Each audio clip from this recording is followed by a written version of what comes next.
Hello viewers, welcome to my channel. I am Manisha and today in this video I am going to explain you class 8th chapter 3 understanding quadrilaterals exercise 3.3 question number 2.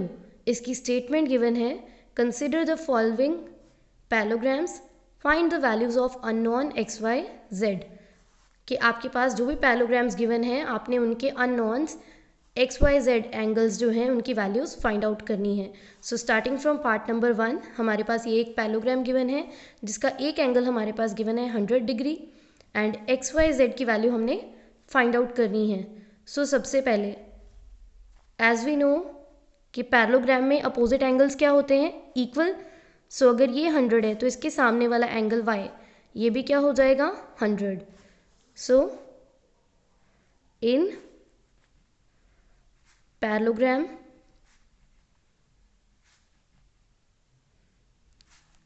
ABCD, so ABCD में angle y की value किसके equal आ जाएगी 100 degree के. अब इसका reason आपने साथ में रीज़न ज़रूर मेंशन करना है जब भी हम इस टाइप के सम्स करते हैं जहाँ पे हमने एंगल्स फाइंड आउट करने होते हैं. सो ब्रैकेट में उसका रीज़न मेंशन ज़रूर करते हैं. So y is equal to 100 because opposite angles of a parallelogram are equal. Parallelogram are equal. Now y की वैल्यू आ गई हमारे पास. इसके अलावा नेक्स्ट हमने फाइंड आउट करना था x और z. अब as we know adjacent angles of a parallelogram are supplementary, कि पैरेललोग्राम में जो साथ साथ वाले एंगल्स होते हैं उनको ऐड करके वो किसके इक्वल आते हैं 180 डिग्री के.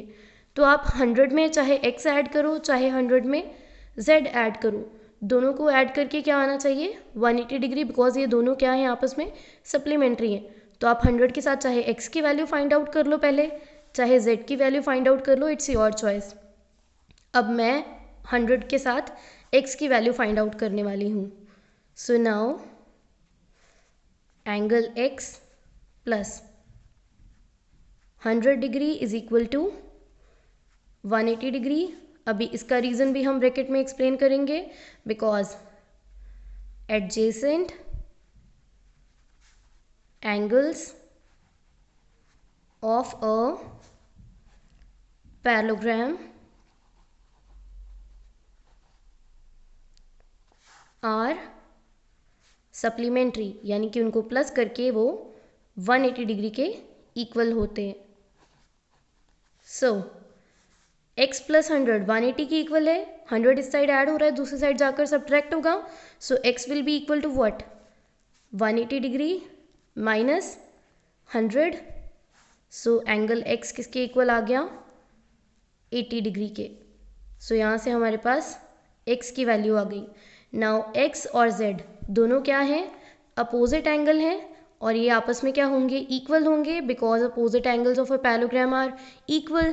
सो यहाँ पे आ गया angle x is equal to angle z is equal to, अब x किसके इक्वल था 80 डिग्री के, तो z भी किसके इक्वल होगा 80 डिग्री के.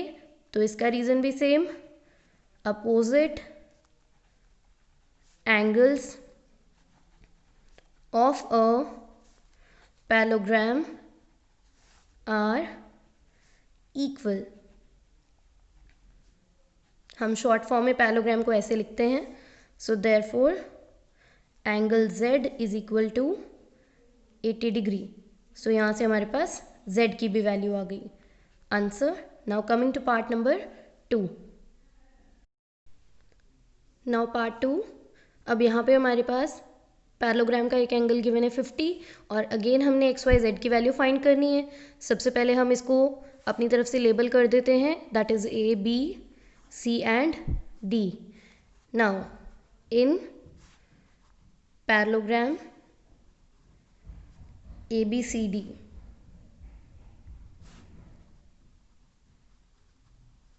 सो सबसे पहले तो हमारे पास ये एंगल 50 गिवन है, तो 50 एंगल को यूज़ करके हम या तो y या फिर x की वैल्यू फाइंड आउट कर सकते हैं बिकॉज ये दोनों आपस में क्या हैं एडजेसेंट एंगल हैं 50 और x.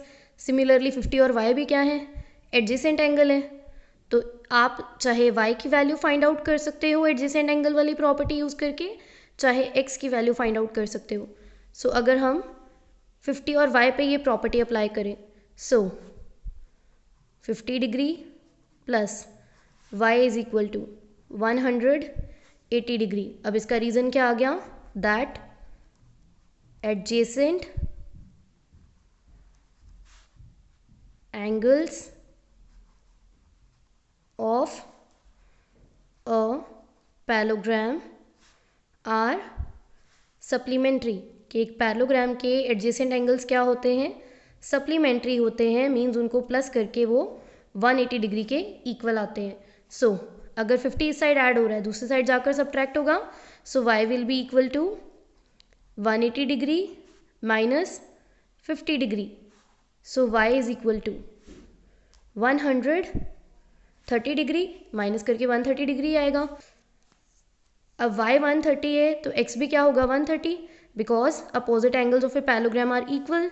So now x is equal to y is equal to 130 degree, कि जो x एंगल है वो किसके इक्वल होगा, y की equal, because opposite angles of a parallelogram are equal. साथ में रीज़न एक्सप्लेन करना इम्पॉर्टेंट है। सो यहाँ से x की वैल्यू आ गई 130 degree.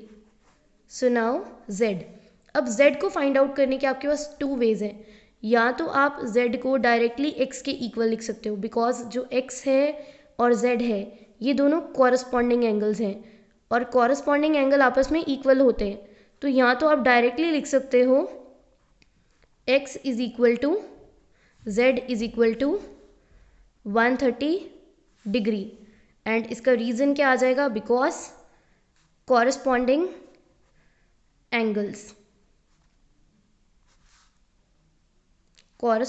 Angles are equal. So ये तो एक वे हो गया। या फिर आप क्या कर सकते हो, और सबसे पहले इस एंगल को हम कुछ सपोज कर सकते हैं, let us consider this 1, angle 1 मान लिया इसको, and we know opposite angles of a parallelogram are equal. So that means जो 1 है वो किसके इक्वल होगा, 50 के।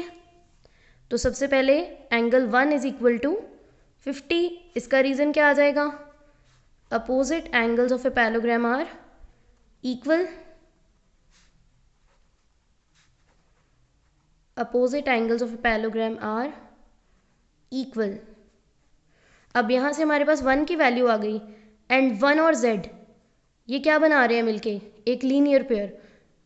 सो जब एक लाइन पे एक पॉइंट पे एंगल्स बन रहे होते हैं वो कंबाइंड फॉर्म में, उनको हम क्या बोल देते हैं, लीनियर पेयर। यानी इन दोनों को ऐड करके क्या बनेगा, 180 डिग्री।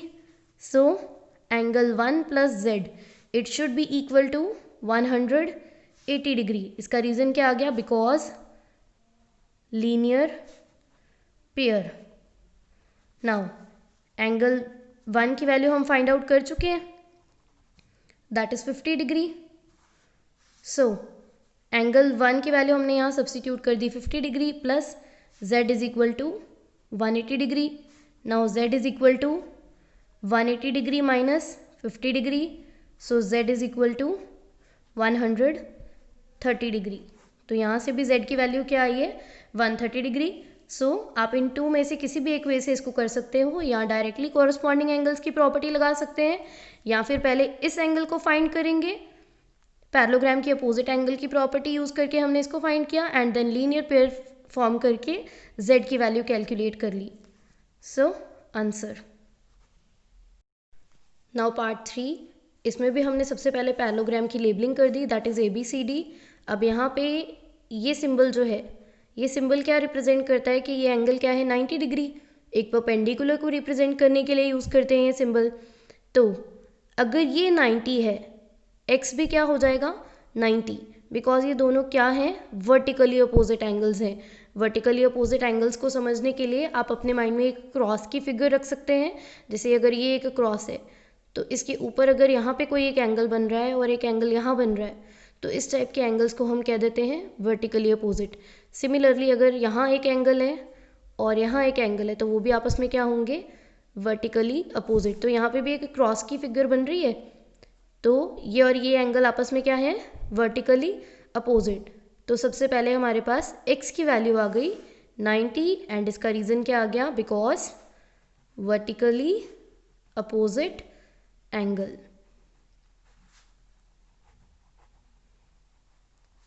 वर्टिकली अपोजिट एंगल्स, या इसको शॉर्ट फॉर्म में आप लिख सकते हैं VOA। सो x की वैल्यू आ गई 90। अब x की वैल्यू अगर 90 है तो ये एक ट्राइंगल बन रही है। अगर इतने पार्ट को आप ऑब्जर्व करें तो ये एक कंप्लीट ट्राइंगल बन रही है। एंड एज वी नो कि ट्राइंगल के 3 एंगल को प्लस करके क्या बनता है, 180 डिग्री। अब आपके पास x की वैल्यू भी है, 30 डिग्री भी है, तो एंगल सम प्रॉपर्टी यूज़ करके हम y की वैल्यू फाइंड आउट कर सकते हैं।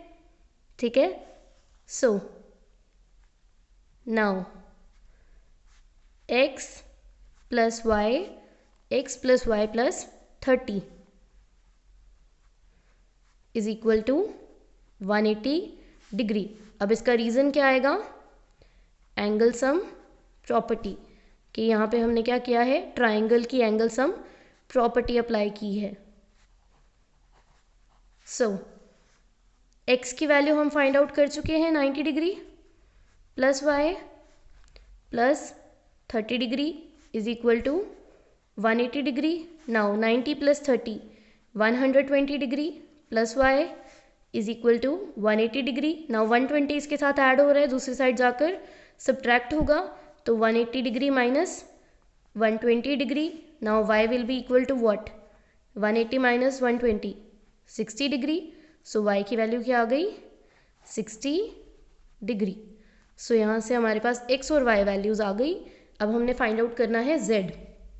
तो z फाइंड आउट करने के लिए क्या कर सकते हो, जो z एंगल है वो इक्वल होगा y के, बिकॉज ये दोनों एंगल्स क्या हैं, ऑल्टरनेट इंटीरियर एंगल्स।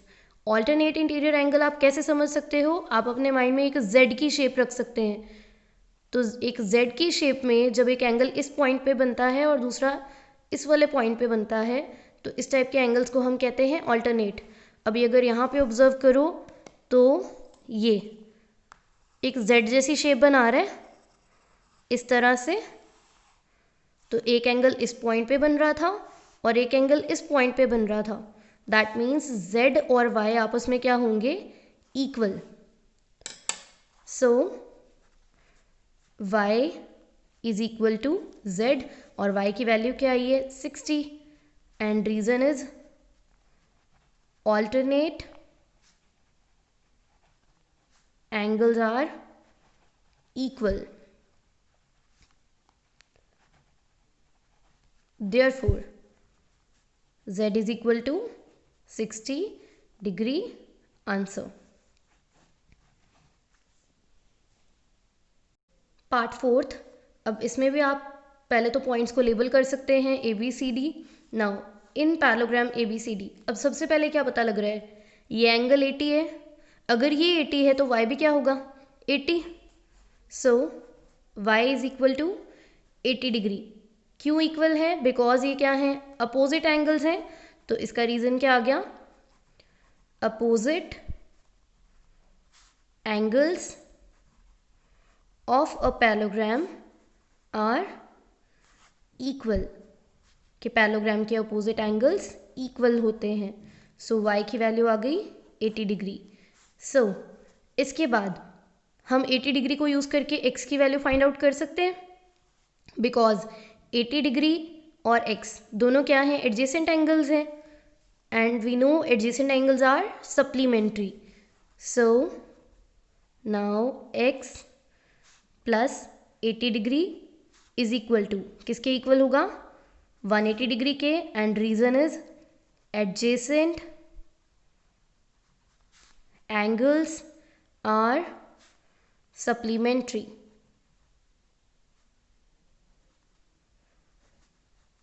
सो 80 इस साइड ऐड हो रहा है, दूसरी साइड जाकर सब्ट्रैक्ट होगा।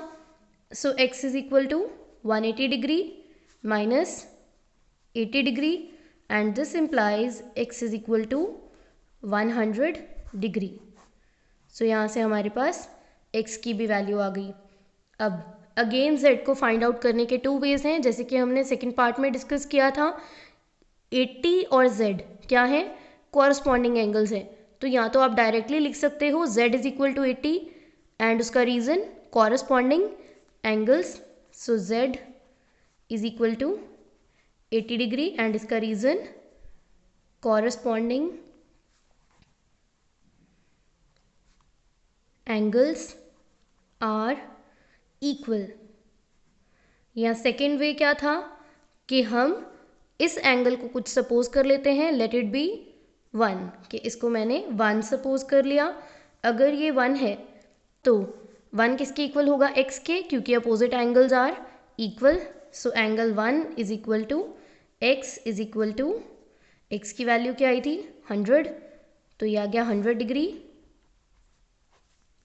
सो इसका रीज़न भी same, opposite angles are equal. So यहाँ से हमारे पास 1 की वैल्यू आ गई एंड 1 और z मिलके क्या बना रहे हैं, लीनियर पेयर। तो अब हम इसको कैसे लिख सकते हैं, angle 1 plus z is equal to 180 degree and इसका रीज़न आ गया लीनियर पेयर एंड 1 की वैल्यू आई है 100 डिग्री। सो वो हम यहाँ सब्स्टिट्यूट करेंगे, 100 degree plus z is equal to 180 degree. So z will be equal to 180 degree minus 100 degree. This implies z is equal to 80 degree answer. So दोनों methods को use करके z की वैल्यू क्या आई है 80। सो इट्स योर चॉइस कि आप किस वे से z फाइंड आउट करना चाहते हो, आपको जो इजी लगे आप उससे कर सकते हैं। अगर आपको कॉरस्पॉन्डिंग एंगल्स की प्रॉपर्टी समझ आ रही है तो आप z इज इक्वल टू 80 लिख के डायरेक्टली उसका रीज़न एक्सप्लेन कर दो, corresponding angles are equal. And अगर आपको ये नहीं पता चलता है तो आप सबसे पहले इस एंगल को फाइंड करेंगे by using property that opposite angles of a parallelogram are equal and then यहाँ पे लीनियर पेयर की प्रॉपर्टी अप्लाई करके z की वैल्यू फाइंड आउट करेंगे। So now coming to part number 5। Now part 5, सबसे पहले हमने इसको भी लेबल कर दिया ABCD।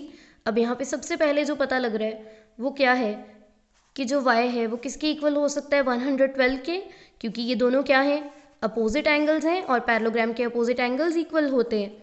So y is equal to 112 degree. Reason is opposite angles of a parallelogram are equal. So ये y की वैल्यू आ गई। अब इसके बाद अगर आप इस फिगर को ध्यान से ऑब्जर्व करो तो ये 2 ट्राइंगल्स में स्प्लिट हो रही है, ये एक कंप्लीट ट्राइंगल है और ये एक कंप्लीट ट्राइंगल है। अब फर्स्ट ट्राइंगल को अगर हम नोटिस करें, इसका एक एंगल 40 डिग्री है, y की वैल्यू हम फाइंड आउट कर चुके हैं, दोनों को यूज़ करके x की वैल्यू फाइंड आउट हो सकती है एंगल सम प्रॉपर्टी से। So now 40 degree plus y plus x is equal to 180 degree and इसका रीज़न क्या आ गया, एंगल सम प्रॉपर्टी, कि यहाँ पे हमने ट्राइंगल की एंगल सम प्रॉपर्टी यूज़ की है। सो 40 डिग्री प्लस y की वैल्यू आई है 112 degree plus x is equal to 180 degree. Now 112 plus 40 152 degree plus x is equal to 180 degree. Now x is equal to 180 degree, 152 इस side plus हो रहा है, दूसरी साइड आकर माइनस, सो माइनस 152 डिग्री। अब 180 में से 152 डिग्री आप सब्ट्रैक्ट करोगे तो you will get x is equal to 28 degree. So ये x की भी वैल्यू आ गई। अब x और z क्या है, alternate angles, alternate interior angle, जैसे मैंने पहले एक्सप्लेन किया था कि आप z की शेप अपने माइंड में रख सकते हो। तो अगर यहाँ पे भी इस फिगर को नोटिस करोगे तो ये एक z जैसी शेप बन रही है इस तरह से। सो इसका एक तरफ एंगल है x और दूसरी तरफ कौन सा एंगल आ रहा है, z। So x will be equal to z।